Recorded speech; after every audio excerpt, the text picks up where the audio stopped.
कौन थी वो? मैं 8 महीने की प्रेग्नेंट थी और अपनी डिलीवरी के लिए अपने मायके गई थी। माँ ने मुझे फोन पर बताया, घर के पीछे की तरफ जो खाली जमीन थी ना, वहां पर एक नया कमरा बनवा लिया है। इतने सालों के बाद जैसे ही अपने घर में कदम रखा, कुछ अलग सा लगा। माँ, ये घर के पीछे की तरफ नया कमरा बनवाने की क्या जरूरत थी? अरे बेटा, घर के पीछे दूर दूर तक खाली जमीन है। तेरे पापा को कई दिनों से लग रहा था कि यहाँ पर एक कमरा बनवा लेंगे तो ताजा हवा मिल जाया करेगी। अब तो ये सब छोड़ और चल जल्दी से दूध पी ले। माँ, मैं थोड़ी देर में पी लूंगी, आप सो जाओ। मैंने दूध का गिलास उठाकर उस खिड़की में रख दिया। पता नहीं कब आंख लग गई। अचानक से खिड़की के पल्लों के खड़कने की तेज आवाज आई। दूध का गिलास धड़ाम से जमीन पर आ गिरा। जमीन पर गिरते ही दूध का रंग लाल हो चुका था। मैंने खिड़की से झांक कर बाहर देखा। चारों तरफ धूप अंधेरा था। उस अंधेरे की तरफ से कुछ आवाजें आ रही थी, जैसे छोटे बच्चे आपस में खिलखिलाकर मस्ती कर रहे हो।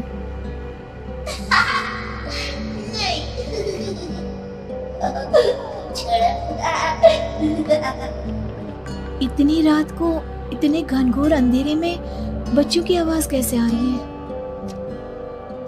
घड़ी में वक्त देखा तो ठीक 12 बजे थे।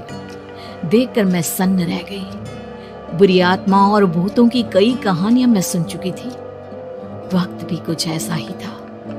ऊपर से मैं प्रेग्नेंट। सुना था कि ऐसे वक्त में अक्सर बुरी आत्माएं औरतों का पीछा करती है, तो क्या मेरे पीछे भी? पसीने से तरबतर बड़ी मुश्किल से, जैसे कांपते हाथों से मैंने उस खिड़की को बंद किया। जल्दी से जल्दी उस कमरे से बाहर निकलकर माँ के पास जाने के बारे में सोचा, लेकिन जैसे ही दरवाजे की तरफ पलटी, लगा कोई साया हवा की स्पीड से दरवाजे के सामने से गुजर गया। मेरे गले में अटक कर रह गई।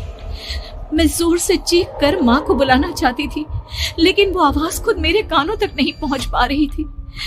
तो माँ तक कैसे पहुंचती?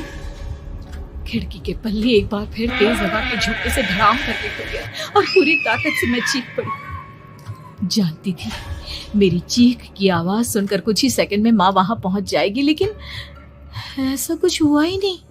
मेरा कलेजा डर के मारे फटा जा रहा था। आखिर माँ ने मेरी आवाज क्यों नहीं सुनी? इतनी गहरी नींद में तो माँ कभी नहीं सोती।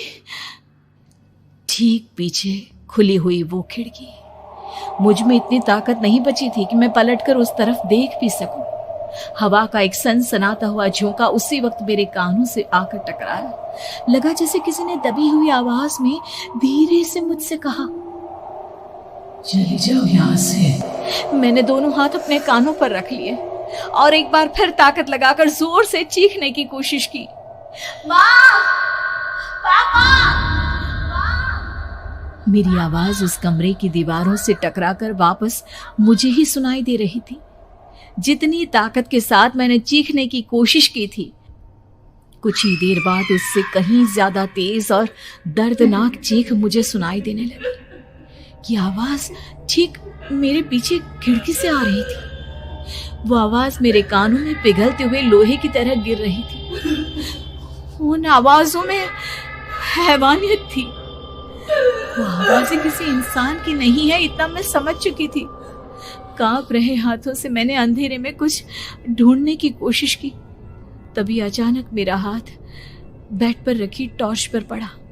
किसी तरह ताकत लगाकर टॉर्च का बटन ऑन किया, लेकिन ये क्या? सामने दरवाजे पर 3 छोटी लड़कियां खड़ी हुई थी। उनके हाथ में स्टील के चमचमाते हुए चाकू थे। मैं घबराकर लड़खड़ाई और पीछे की तरफ हटी, लेकिन तब तक वो मेरे पास आ चुकी थी। उनकी गर्दन टेढ़ी थी और उनके हाथों के वो चाकू मेरे पेट को निशाना बनाने को तैयार। मैं जोर से चीखी, नहीं, छोड़ दो मेरे बच्चे को, मत मारो, मत मारो, छोड़ दो मेरे बच्चे को। सोनाली, क्या हुआ बेटा? तू इतनी डरी हुई क्यों है? उठ बेटा, क्या हुआ? हड़बड़ाकर मैंने अपनी आंखें खोली। देखा तो दिन निकल आया था। माँ मुझे जगा रही थी। मेरा चेहरा पूरा पसीने से लथपथ था। क्या हुआ बेटा, तुमने कोई बुरा सपना देखा क्या? मैं अभी तक अपने पूरे होश में नहीं थी। वो मेरे बच्चे को मार देगी माँ। वो लड़की मेरे बच्चे को। मैंने घबराकर अपने पेट को छुआ। सब कुछ ठीक था।